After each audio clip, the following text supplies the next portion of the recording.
Hello everybody, welcome to Fruitful Trees. Today it's going to be a little different episode than I normally have. I'm here in South Florida, and normally in the rest of the world, summertime is a time to plant gardens because that's when the weather is appropriate for gardening and it's too cold in the winter to plant many gardens. Some people have figured out how to plant gardens all year round, depending grow different things and so on. Everything's a learning process. And since I got this property, my desire and learning process has been fruit trees, and that's what I've been main attention on.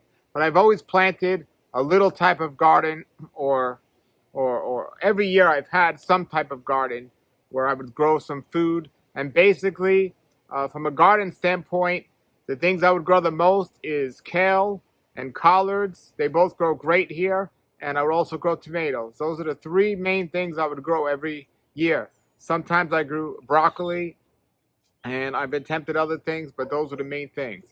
This year, I'm stepping up my game. Check that out. I've had 2 garden beds in, and I put 3 in just recently, actually 4 in just recently. And not only will I be growing my fruit trees in the summer, but I'm going to be stepping up my gardening game here. And I have a neighbor who's been growing every year and has a tremendous garden, so I'm really excited to catch up to him and all the great stuff he does there. But also, my friend John Kohler has a YouTube channel called Growing Your Greens. And I spent so much time with him and his amazing channel. Check out that channel, Growing Your Greens.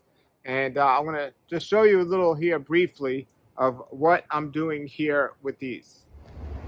Okay, so most of my property is covered in trees, in fruit trees.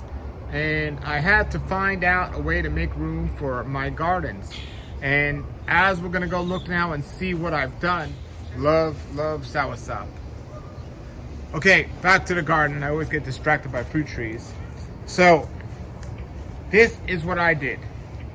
This area, there's no fruit trees. Why are there no fruit trees in this area? Because this is where the septic tank goes, right here. And the septic tank on old houses, that's what they have, and there's a drain field. Now the drain field goes from here to far down there, not exactly up to the fence, but close to it. You do not want to plant a fruit tree on a drain field. It'll mess up the drain field. So it's great for the grass, but it messes up the drain field. Well, you don't want to have a garden directly on top of it. It won't mess up the drain field, but depending what's going in your toilet bowls might mess you up. So what I did here is I did raised beds. So these raised garden beds that I built on the drain field, the roots are not going to go deep into the ground where they're really going to be affected by what's coming out of the drain field via the septic tank. So they're coming down here. So I got all these beds here, using my space as appropriate as possible. Because there's nowhere else in my garden. There's nowhere else out here. It's just loaded with fruit trees. So I'm not going to be getting anything else in there. I'm running out of space. So here I come down and even around fruit trees, check this out. So this is an avocado tree, Maria Black avocado tree. And I have some stuff growing right to get water right there from the drain, right next to the tree. As these trees are small, when these trees are big, I won't be able to do that. So I'm still working on everything here. I got my tomato system up here, and this system is very interesting. So I have tomato rings here, here, here, and here, and then there in the middle, I put compost. I put a compost pile, so there's more tomatoes. And then today, I put this garden bed in. So this garden bed is not over the drain field, so I didn't have to go two blocks high. I just kept it 1 block. And once these fruit trees grow, this will not be a good spot for a garden. But right now, it's a great spot because the fruit trees aren't grown yet. I have a jackfruit tree right there. I have a mango tree right there. I have a mamey tree there, and I have a soursop there. When these trees grow, this area will be literally shaded out. But we're looking like at about 2 years from now. So for 2 years, I'll be able to use this spot. We have a big banana tree there with some bananas on there as well. But this gets a good amount of sun right now. And I'm just trying to use this space up as appropriate as possible. And I'm trying to build up. So I just built this cool little trellis here for cucumbers. And I'm going to continue to find spaces to grow. But everywhere else in my yard is just full to the max. These are probably the biggest trees in my yard, and I'm trying not to let trees get any bigger. These are my lemon meringue mango trees. They're about 11 feet apart from each other, and they're still touching, but I'm trying not to let them get any bigger, and I'm doing well with that. And maybe not. I actually got a Kent tree that was bigger than these that I cut back. So back to the gardening. So you can see here the garden beds in the background, and I know many of you that grow fruits, fruit trees, are also growing gardens, and you like to do that.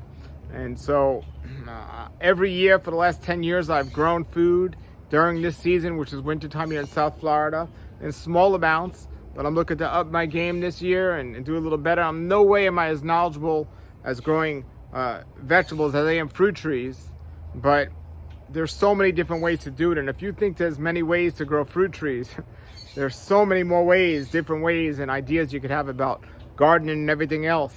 And so experimenting is the best way, and that's what I've been doing the last 10 years, to experiment what ways work best, what ways don't.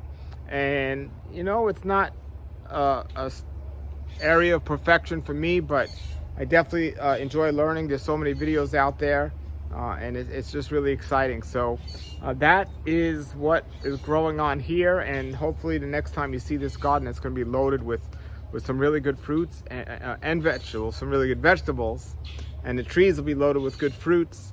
I got bananas going off, and a lot of promising stuff coming this year. So if you have a vegetable garden, share me your experience and any tips, your greatest learning tips. And I'm also growing a bunch of seeds.